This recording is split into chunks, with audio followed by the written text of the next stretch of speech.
Hi hello ನಮಸ್ಕಾರ, ಎಲ್ಲರೂ ಹೇಗಿದ್ದೀರಾ? ಐ ಹೋಪ್ ನೀವೆಲ್ಲರೂ ಕೂಡ ತುಂಬಾ ಚೆನ್ನಾಗಿದ್ದೀರಾ ಅನ್ಕೊಂಡು ಇವತ್ತಿನ ವಿಡಿಯೋವನ್ನ ಶುರು ಮಾಡ್ತೀನಿ. ಇವತ್ ನಾವು ಸಿಂಪಲ್ ಆಗಿ ಹೇಗೆ ಈರುಳ್ಳಿ ಟೊಮ್ಯಾಟೊ ಇಲ್ಲದೆ ಬ್ರಾಹ್ಮಿನ್ ಸ್ಟೈಲ್ ಉಪ್ಪಿಟ್ಟು ಮಾಡೋದು ಅಂತ ನೋಡೋಣ. ನಾನು ಹಿಂದಿನ ವಿಡಿಯೋದಲ್ಲಿ ಹೇಳಿದ್ದೆ ನೇಹಾ ಅವರ ಪರಿಚಯ ಹಾಗೂ ಅವರ ಅಡುಗೆಯ ಬಗ್ಗೆ ತಿಳಿಸಿಕೊಡ್ತೀನಿ ಅಂತ. ಇವತ್ತು ಅವರ ಅಡುಗೆ ಹಾಗೂ ಅವರನ್ನ ಪರಿಚಯ ಮಾಡ್ತೀನಿ. ಇವರು ನೇಹಾ ಮಂಜುನಾಥ್ ಅಂತ ನಮ್ಮ ಆಫೀಸಲ್ಲಿ ನಮ್ಮ ಜೊತೆನೆ ಕೆಲಸ ಮಾಡೋದು. ಇವತ್ತು ಇವರು ಸಿಂಪಲ್ ಆಗಿ ಹೇಗೆ ಅರ್ಧ ಗಂಟೆಯೊಳಗೆ ಬ್ರಾಹ್ಮಿನ್ ಸ್ಟೈಲ್ ಉಪ್ಪಿಟ್ಟು ಮಾಡೋದು ಅಂತ ತೋರಿಸ್ಕೊಡ್ತಾರೆ. ಇವ್ರ ಹೆಸರು ನೇಹಾ ಅಂತ, ನಾವೆಲ್ಲ ಒಟ್ಟಿಗೆ ಕೆಲಸ ಮಾಡೋದು. ಇವತ್ತು ಇವರು ಸಿಂಪಲ್ ಆಗಿ ಹೇಗೆ ಅರ್ಧ ಗಂಟೆಯೊಳಗೆ ಬ್ರಾಹ್ಮಿನ್ ಸ್ಟೈಲ್ ಉಪ್ಪಿಟ್ಟು ಮಾಡೋದು ಅಂತ ತೋರಿಸಿಕೊಡ್ತಾರೆ. ನಮ್ಮ ಆಫೀಸಲ್ಲಿ ಇಂಡಕ್ಷನ್ ಸ್ಟವ್ ಇರೋದ್ರಿಂದ ನಾವು ಅದರಲ್ಲೇ ಅಡುಗೆ ಮಾಡ್ತೀವಿ. ಮೊದಲು ಪಾತ್ರೆ ಇಟ್ಟು ಅದರಲ್ಲಿರೋ ನೀರು ಆವಿಯಾದ ಬಳಿಕ ಅದಕ್ಕೆ 10 ರೂಪಾಯಿಯ 2 ಪ್ಯಾಕ್ ತುಪ್ಪವನ್ನು ಹಾಕ್ಕೊಂಡಿದ್ದೀವಿ. ಅದಾದಮೇಲೆ ಅದಕ್ಕೆ ಸ್ವಲ್ಪ ಗೋಡಂಬಿ ಹಾಕಿ 2 ನಿಮಿಷ ಫ್ರೈ ಮಾಡಿ. ಆಮೇಲೆ ಅದಕ್ಕೆ ಬಟಾಣಿ, ಕಡಲೆಬೇಳೆ, ಬ್ಯಾಡಗಿ ಮೆಣಸು, ಕರಿಬೇವಿನ ಸೊಪ್ಪು ಹಾಕಿ 5 ನಿಮಿಷ ಫ್ರೈ ಮಾಡಿ.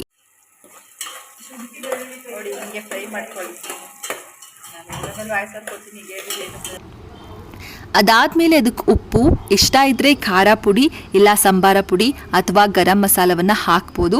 ಕಾಯಿ ಮೆಣಸಿದ್ರೆ ಖಾರ ಹಾಕುವ ಅವಶ್ಯಕತೆ ಇರೋದಿಲ್ಲ. ನಾವು ಸ್ವಲ್ಪ ಮಸಾಲೆ ಇರಲಿ ಅಂತ ಆ್ಯಡ್ ಮಾಡ್ಕೊಂಡಿದ್ದೀವಿ ಅಷ್ಟೇ.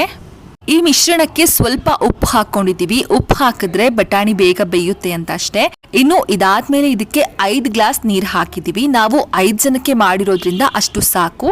ನೀವು ಎಷ್ಟು ಜನಕ್ಕೆ ಮಾಡ್ಕೊಳ್ತೀರಾ ಅಂತ ನೋಡಿಕೊಂಡು ಕ್ವಾಂಟಿಟಿಯಲ್ಲಿ ನೀರನ್ನ ಹಾಕಬಹುದು. ಇದಾದಮೇಲೆ ಉಪ್ಪು ಮಸಾಲೆ ಎಲ್ಲ ಕರೆಕ್ಟ್ ಇದೆಯಾ ಅಂತ ಒಮ್ಮೆ ಚೆಕ್ ಮಾಡ್ಕೊಳ್ಳಿ. ನೇಹಾ ಅವರು ಕೂಡ ಚೆಕ್ ಮಾಡಿದ್ದಾರೆ. ಒಂದ್ಸಲ ಆ ಮಸಾಲೆಯನ್ನು ಎಲ್ಲ ಮಿಕ್ಸ್ ಮಾಡಿ, ಯಾಕಂತಂದರೆ ಮಸಾಲೆ ಮಿಕ್ಸ್ ಆಗಿಲ್ಲ ಅಂದರೆ ಟೇಸ್ಟ್ ಡಿಫ್ರೆಂಟ್ ಬರುತ್ತೆ. ಒಂದು ಕಡೆ ಮಿಕ್ಸ್ ಆಗಿರುತ್ತೆ, ಇನ್ನೊಂದು ಕಡೆ ಮಿಕ್ಸ್ ಆಗಿರೋದಿಲ್ಲ. ಹೀಗಾಗಿ ಒಂದ್ಸಲ ಮಸಾಲೆಯನ್ನು ಟೇಸ್ಟ್ ಮಾಡಿದರೆ ಒಳ್ಳೆಯದು. ಇದಾದಮೇಲೆ ನೀರೆಲ್ಲ ಕುದಿ ಬಂದ ಮೇಲೆ ಅದಕ್ಕೆ ರವೆ ಹಾಕಿ ಪ್ಲೇಟ್ನ ಮುಚ್ಚಿಡಿ. ನಿಮಗೆ ಎಷ್ಟು ಬೇಕು ಅಷ್ಟು ರವೆಯನ್ನು ಹಾಕಿ ಪ್ಲೇಟ್ನ ಮುಚ್ಚಿಡಿ. ಇದಾದ್ಮೇಲೆ 10 ರಿಂದ 15 ನಿಮಿಷ ಹಾಗೆ ಬಿಟ್ಟು ಆಮೇಲೆ ಮುಚ್ಚಳ ತೆಗೆದ್ರೆ ಬಿಸಿ ಬಿಸಿ ಬ್ರಾಹ್ಮಿನ್ ಸ್ಟೈಲ್ ಉಪ್ಪಿಟ್ಟು ಸವಿಯಲು ಸಿದ್ಧ. ಇದಕ್ಕೆ ನಾವು ಲೆಮನ್ ಹಾಗೆ ಕೊತ್ತಂಬರಿ ಸೊಪ್ಪನ್ನ ಹಾಕಿದ್ವಿ. ಇದು ಆಪ್ಷನಲ್, ನಿಮಗೆ ಬೇಕು ಅಂದರೆ ಹಾಕ್ಬೋದು. ಲೆಮನ್ ಹಾಗೂ ಕೊತ್ತಂಬರಿ ಹಾಕೋದ್ರಿಂದ ಸ್ವಲ್ಪ ಫ್ಲೇವರ್ ಚೆನ್ನಾಗಿ ಬರುತ್ತೆ ಅಂತ ಅಷ್ಟೇ. ನಾವು ಉಪ್ಪಿಟ್ಟು ಜೊತೆಗೆ ಸ್ವಲ್ಪ ಕುರುಕುರೆ ಮಿಕ್ಸರ್ ಹಾಕೊಂಡು ತಿಂದ್ವಿ, ಸ್ವಲ್ಪ ಮಸಾಲೆ ಎಕ್ಸ್ಟ್ರಾ ಸ್ಪೈಸಿ ಇರಲಿ ಅಂತ. ಬ್ರಾಹ್ಮಿನ್ ಸ್ಟೈಲ್ ಉಪ್ಪಿಟ್ಟು ಟೇಸ್ಟ್ ಮಾತ್ರ ಸೂಪರ್ ಆಗಿತ್ತು. ನೀವು ಕೂಡ ಒಮ್ಮೆ ಮನೇಲಿ ಟ್ರೈ ಮಾಡಿ. ಮಾಡಿದ್ಮೇಲೆ ಹೇಗಿತ್ತು ಅಂತ ಕಾಮೆಂಟ್ ಮಾಡಿ. ಇನ್ನು ಈ ಬ್ರಾಹ್ಮಿನ್ ಸ್ಟೈಲ್ ಉಪ್ಪಿಟ್ಟು ಕ್ರೆಡಿಟ್ ಪೂರ್ತಿ ನೇಹಾ ಅವರಿಗೆ ಹೋಗಬೇಕು, ಯಾಕಂದರೆ ಅವರೇ ಮಾಡಿದ್ದು. Thank you for the watching.